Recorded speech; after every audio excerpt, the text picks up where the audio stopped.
Assalamualaikum warahmatullahi wabarakatuh. Perkenalkan, nama saya Agus Supriyatin, dengan nomor induk mahasiswa 24002004. Prodi Bisnis Digital, Institut Teknologi dan Bisnis Muhammadiyah Purbalingga. Baik, di materi AIK 3 ini, saya akan mempresentasikan terkait dengan jual beli riba dan hutang piutang. Baik, saya langsung akan menyampaikan materinya. Oke, baik. Latar belakang, Islam memberikan pedoman dalam kegiatan ekonomi seperti jual beli, pinjam meminjam, dan transaksi keuangan. Transaksi harus dilakukan secara adil, jujur, dan tanpa riba. Kemudian selanjutnya pengertian jual beli. Jual beli atau al-bai adalah pertukaran harta dengan harta untuk saling memiliki dengan kerelaan kedua belah pihak, selama tidak mengandung unsur penipuan, riba, atau gharar. Jual beli diperbolehkan.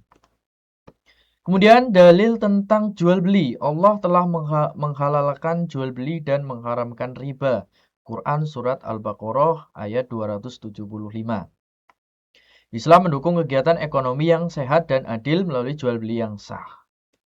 Kemudian yang selanjutnya pengertian riba. Riba berarti tambahan yang tidak sah. Dalam transaksi keuangan, Islam melarang riba karena menimbulkan ketidakadilan dan eksploitasi.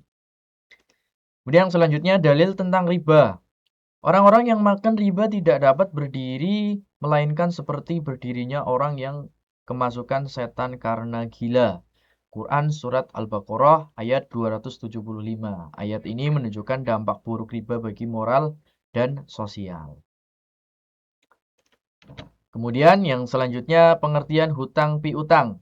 Hutang piutang korot adalah transaksi ketika satu pihak memberikan harta kepada pihak lain dengan kewajiban mengembalikan sejumlah yang sama tanpa tambahan. Nah, kemudian dalil tentang hutang piutang. Jika kamu menghutangi seseorang, maka tulislah dan persaksikanlah. Quran Surat Al-Baqarah ayat 282. Penyertaan hutang mencegah perselisihan dan menjaga keadilan. Kemudian yang selanjutnya pandangan ulama. Ulama sepakat jual beli diperbolehkan sesuai syariat. Riba diharamkan mutlak dan hutang piutang diperbolehkan tanpa keuntungan sepihak. Kemudian yang selanjutnya di sini ada contoh kasus ya. Contoh kasusnya adalah menjual barang secara kredit dengan harga lebih tinggi diperbolehkan selama disepakati sejak awal dan tidak mengandung riba. Nah, kemudian yang selanjutnya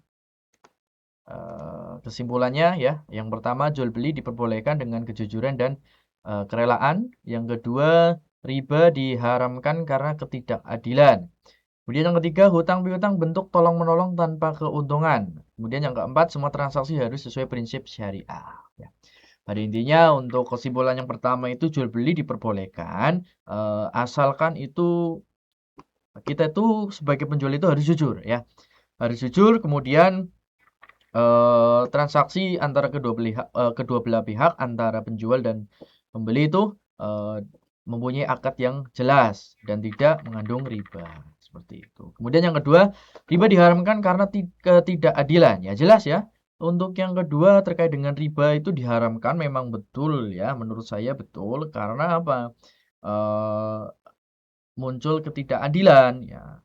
Contoh pinjam hutang ke bank, contoh misal pinjamnya 10 juta, kembalikannya bisa sampai 20 juta. Nah, itu kan tidak adil. Karena apa?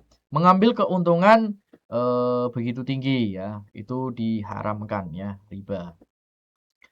Kemudian yang ketiga, hutang piutang bentuk tolong-menolong tanpa keuntungan. Nah, di sini kita boleh ya, diperbolehkan kita menghutangi orang tersebut dengan sifat tolong-menolong, dengan catatan kita tidak boleh mengambil keuntungan. Contoh, misal tetangga kita hutang 100.000 ya harus mengembalikan 100.000 ya. Tidak boleh harus kita minta kembalian 150.000 atau 200, 300 bahkan lebih tinggi lagi. Nah, itu tidak boleh ya, itu riba. Kemudian yang selanjutnya yang terakhir semua transaksi harus sesuai prinsip syariah ya. Ya, seperti yang sudah dijelaskan tadi di materi ya, bahwasanya antara penjual dan pembeli atau orang yang meminjam dan peminjam dan yang meminjam itu transaksinya harus jelas ya. Dan harus kalau bisa ada saksi. Jadi ketika nanti ada perselisihan tidak menimbulkan hal yang tidak diinginkan. Seperti itu. Demikian presentasi yang bisa saya sampaikan. Kurang lebihnya mohon maaf apabila dalam perkataan saya dan penyampaian materi saya ada yang kurang jelas. Saya mohon maaf. Saya akhiri. Wallahumma fiq ila wa thoriq. Wassalamualaikum warahmatullahi wabarakatuh.